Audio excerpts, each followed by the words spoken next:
Welcome, Bear fans, to This Week in Mercer Athletics, your inside look at all of your favorite Mercer programs. This week, we'll get you caught up on all the recent results and preview the teams in action later this week. Last Tuesday, Mercer sophomore Brianna Williams was named ASUN Player of the Week after leading the Bears to a road victory at High Point on November 25th. Against High Point, Williams led all players with 33 points and also had 2 rebounds and a pair of steals in the game.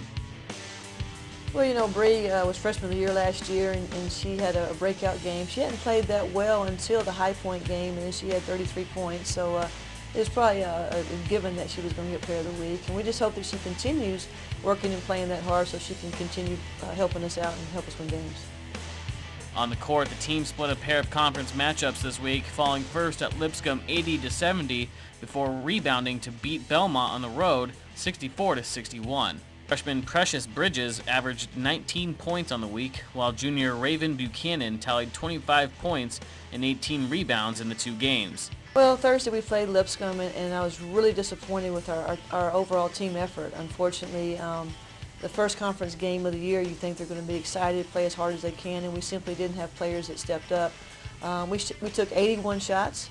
Lipscomb took 40. So typically, if you get twice as many shots as your opponent, you got a pretty good chance of winning. But we did not hit shots, and nor did we hit free throws, and Lipscomb did. So you got to give them a lot of credit. That was their first win of the year on us. And then we turned right back around and played Belmont, a really good team, on Saturday. I'm not sure how we're going to do, how we're going to bounce back. We changed the starting lineup. I thought we brought a lot of energy with the people that we started. We had some breakout players in that game. Precious Bridges had 20 points in the second half. Raven Buchanan and Jasmine Blakemore played like women in the post, which was great. And it came down to a last-second shot that thankfully Belmont missed, but that was a huge win for us. That's the second time this year's happened.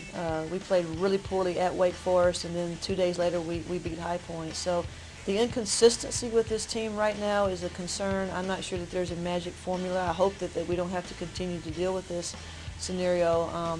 On the road, however, you have a captive audience, and you can watch film with them. You can talk to them individually. You can call them up and meet with them in the lobby or in the hotel or on the bus. And I think that our staff is doing a great job of still trying to reach the people that want to be reached, the people that want to be great, and spending quality time with them on the road. So sometimes road trips, as long and as miserable as they may seem after a loss, some great positives come out of that as well.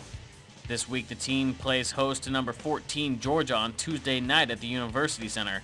Tip-off is scheduled for 7 p.m., and Mercer fans are encouraged to wear orange to the event. Well, Georgia is always interesting to come to our place for a couple of reasons. One, we have a team full of Georgia high school basketball players. Raven Buchanan was teammates with Khalida Miller in high school, and Sharnae Boykin was teammates with Tamika Willis in high school, and then they also played against each other in AAU ball. You play a team like Georgia who's always on TV.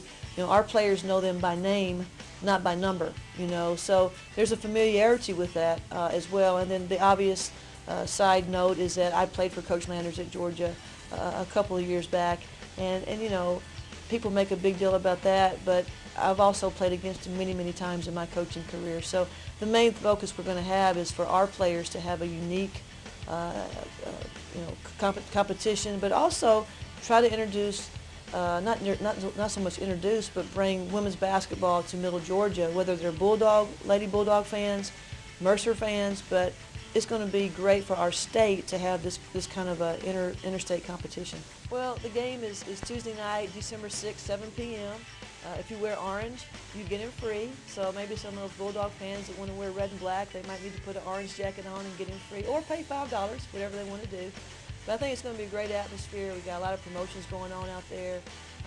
And it's a Tuesday night. If you're not going to a high school football game, or high school basketball game, come over here and watch us play.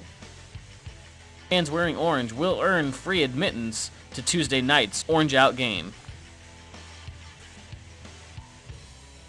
This week, Mercer's men's basketball team earned a split on the road in its opening pair of Atlantic Sun Conference games in Nashville, Tennessee. On Thursday evening, the Bears got conference play started on the right foot with a 79-72 win at Lipscomb University, breaking a 5-game losing streak on the Bison's home court. On Saturday at ASUN preseason favorite Belmont University, Mercer battled back from a 15-point deficit in the first half to tie the game midway through the second stanza. The game remained tight until the very end, but unfortunately for the Bears, Belmont was able to withstand the Mercer charge and won the game 82-78. Langston Hall led Mercer with 23 points, while Daniel Corsi added 18 points on 8 of 9 effort from the field. Well, I thought our guys, we competed at Lipscomb. We had a lot of guys step up and make plays. Justin Cecil was in tremendous form, how he shot the ball. We found him, but I thought we had a lot of energy plays. We created a lot of turnovers. We had too many turnovers, but they're really athletic. They play hard. It was a big win for us. We were very fortunate to come out of there, but I thought we had tremendous energy the second half, and it was a great team victory. I think that's what our guys really are. I mean, no matter whether it's a big lead or a big deficit, we hope we don't have too many more of those deficits, but our guys know how to fight through those situations, even though they're really young, and they just don't know any better. I mean, they just go play as hard as they possibly can.